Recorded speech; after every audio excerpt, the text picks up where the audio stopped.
Hello, all you lovely watchers. I have a new microphone setup, so if you hear anything that doesn't sound this crystal clear, then you know it was a video I made earlier. I think there's like one maybe after this one that's like that, so yeah, I have a new microphone. But let's review this movie that I'm having the trailer play for in slow motion because, I don't have any footage of it. It just came out recently. So this is a new movie review, but hopefully I'll be able to do some interesting things with it. So, I saw Ghostbusters A Frozen Empire in theaters, and I was going to do a YouTube short about it, but unfortunately, YouTube Shorts decided to act like a little butt, and I haven't used it in a couple days now. Because mostly I'm just busy doing other things, trying to work on my personal life instead of focusing on YouTube so much. But oh well. Let's get into the movie. Before I get into the review proper, I'm going to tell you my opinion on the previous films that are in the series. The first movie is pretty great. It's one of the classic movies. I first saw it, didn't really get into it though. The second time I was like, I don't know what I was thinking. This is really great, but it's one of those movies I feel like you gotta watch a second time if you haven't seen it before. I know a lot of '80s kids loved it, and I was kind of like, I don't really get this. And I was like, saw it like again. I was like, oh, I get it now. It's pretty good. It's very unique though. It's like one of those lightning in a bottle situations, which is why its sequel is nowhere near as good as the original for a multitude of reasons. That's been gone over with multiple times. It kind of retreads a lot of stuff and doesn't really do anything new and interesting. It kind of like they start not doing what they were doing in the last movie in an odd way, and it's not really funny or interesting. And neither is a new villain. But there's a lot of good things in Ghostbusters too. It is not as interesting as the first movie, which is why they never made a third movie. Infamously, a third movie was wanted to be done by everybody except for Bill Murray, who did not like Ghostbusters 2 and didn't want to do a third one since he thought it would be even worse. And so we had a bunch of other crap in the way, especially when Sony got the rights to the film franchise. I did not see the 2016 remake because, one, I don't like remakes, and two, I hate Melissa McCarthy. It looked like shit. No offense, but the kind of controversy is all over. It was a disaster. I mean, it could have been worse. They're going to put aliens in it originally. You had ghosts. Why would you need aliens? That's what I want to know. And Ghostbusters Afterlife, which is essentially the real Ghostbusters 3, well, because it's not a remake, is what do you call, I don't know how you say it, a soft reboot, basically. But it's one of those things that do a lot better than other ones, since it does call back to the original movie by having the same main villain, which doesn't make a whole lot of sense, but whatever. But it also has a new setting and a lot of different environments that make it unique in its own right. And I like the new characters they introduce, and it's very it actually like acknowledges its legacy since it is a sequel. It's I like franchises that do that. Sometimes the reason things popular is you gotta respect that. You can't just remake it and just take a shit all over it. There's not a lot of franchises do that. The best one when it comes to doing something similar to this is Cobra Kai. That's an amazing show. Go watch that. I mean, I think everyone has, but if you haven't watched Cobra Kai, go watch it. So the new Ghostbusters movie takes us back to New York. The last one's the only one that doesn't take place in New York, which made it feel a little refreshing. But the third one, this what you call Ghostbusters 4, now Frozen Empire, coming out in springtime. So the Frozen Empire is kind of like I guess it's cold out. It kind of is. The weather's been crazy lately over here where I live. For some reasons, like getting hot and cold constantly. Not that really matters.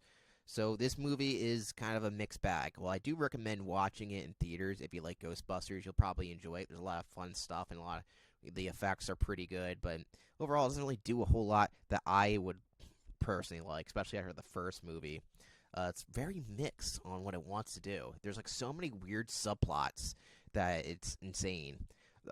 The characters are doing whatever. They're kind of just jump cuts in, like, oh yeah, they're just doing this full time now. Like, oh, okay, there really wasn't much set up there. They're kind of hinted at maybe something like that happens, but all the characters, including the mom character and Paul Rudd character, I don't know their names to be honest. I know the girl's name is Phoebe, and the one of the other kids' name's Podcast. I'm not joking about that. It was stupid in the last movie. The character's not terrible. It's just he has a stupid name. That's probably some dumb exec at Sony thought that was a good idea. Keep in mind, naming your character Podcast doesn't mean they're going to trend there, Sony. I know you're really bad making movies sometimes. Like, I haven't seen that Madam Web. I would have reviewed it, but I was like, you know what? I'm not going to torture myself. I torture myself enough with some of the shit I have to watch. I'm not going to watch Madam Web. It looks like crap.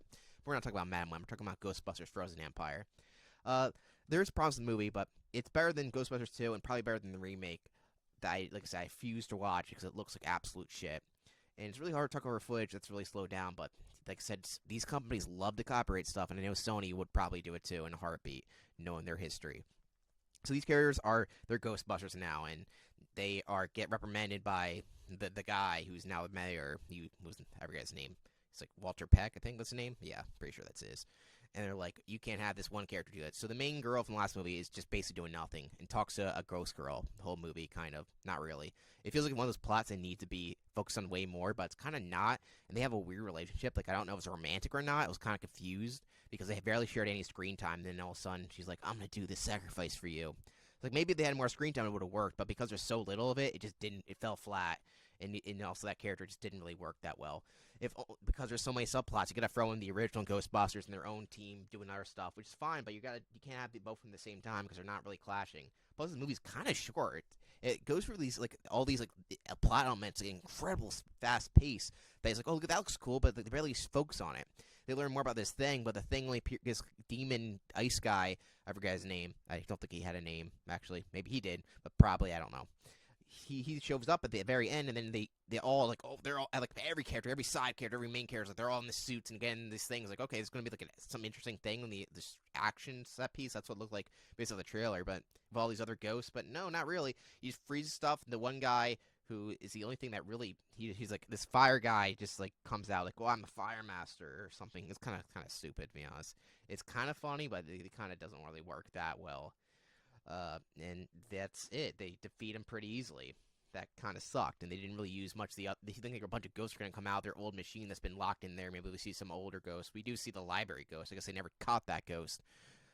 Not doing. Didn't I know they didn't catch it in the first movie, but after that, no. Since like 30 years or 40 years, I'm bad times sometimes. They haven't caught that library ghost. It's still there. That's really dumb. I guess this movie just has a lot of problems, but it's still entertaining. It's incredibly fast paced to its detriment. But I gotta say, I wasn't bored. Movies that bore the fuck out of you are the worst movies, and this movie isn't boring. It's entertaining. The characters are still likable. It's just they don't really go into interesting areas like they did in the first movie. Where the lure for this new ghost is interesting, but the guy barely shows up. Like they showed in the trailers right here. Most of these scenes of that ghost guy there of his horns, he just shows up at the very end, and that's it. He's evil, and he has ice everywhere.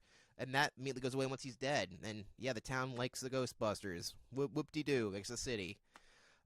Overall, it's a very mixed bag of a film. If you want to see some actually pretty decent effects, I'm not sure they mixed in practical effects like they did in the last movie, but yeah, it's all just CGI.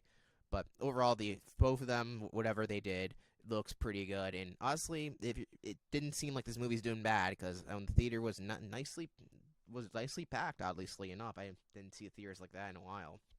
I know everyone's seeing the new Godzilla King Kong movie, but since I've seen the rest of the films in this franchise, minus the remake, I thought I would see this one over that movie right now, though I will be seeing that Godzilla King Kong New Empire, even though I haven't seen any of those films. I just saw the original 1954 Godzilla movie, and that's in some other movies, but none of the MonsterVerse stuff.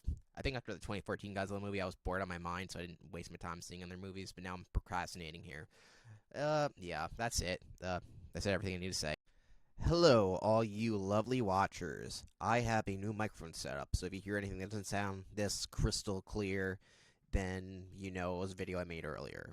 I think there's like one maybe after this one that's like that, so yeah, I have a new microphone. But let's review this movie that I'm having the trailer play for in slow motion because, I don't have any footage of it. It just came out recently. So this is a new movie review, but hopefully I'll be able to do some interesting things with it. So, I saw Ghostbusters A Frozen Empire in theaters, and I was going to do a YouTube short about it, but unfortunately, YouTube Shorts decided to act like a little butt, and I haven't used it in a couple days now, because mostly I'm just busy doing other things, trying to work on my personal life instead of focusing on YouTube so much. But oh well. Let's get into the movie. Here's the letterbox review, which has slime all over it, because I'm looking up Ghostbusters. Might have some promotion. Who knows? They do that sometimes in movies. It says 8 because when I first got theaters, I said, yeah, it's 8. But when I was thinking about it, I would decrease it to 7. I do that sometimes in movies. I like to think about them for a while, but I like to rate them just to get my initial thoughts out there. So when I first got on theaters, I thought it was an 8. But, theater experience can what depends what you remember. Sometimes you're like, well, that was really good. Or be like, was it that good? Or something like that. I'm not sure if anyone else had that experience. They go in theaters, they think they had high expectations or thought it was low. It usually come out higher than I usually think about it later on. Like, okay, I wish they kind of did that. For this movie, I was thinking, like, I wish they changed that, this, that, and other. Yeah, overall, it is a fun movie, so if you want to see it, go ahead. I'm not sure if it's better than the Godzilla vs. King Kong movie. Not King Kong, that was the last one. King Kong, the new King Kong, Godzilla having sex. I don't know. Godzilla's pink. Pride Month. Uh, that's not Pride Month yet, but anyway, I don't even know what I'm saying. I'm just glad I got a nice mic to talk about this stuff. Though, as I said in my review, it is not as good as the first movie or Afterlife, but it's better than the second one and of course the remake. Sometimes you know a movie's bad, you only see it, and that's the remake for me. Thank you all for watching this. Let me know what other movies you would like me to review or anything else. I review pretty much everything at this point. Let me know what you think about Ghostbusters I keep saying Afterlife. Ghostbusters 4: The Frozen Empire. Did you like it? Do you think some of the problems you had? Do you think I was being harsh? I don't think. I mean, I guess I was being harsh, but I liked the movie, but I was like a little tiny disappointed after thinking about it for a while. I was enjoying myself in theater, so overall that was a good experience. But yeah, yeah. Bye bye. See you later.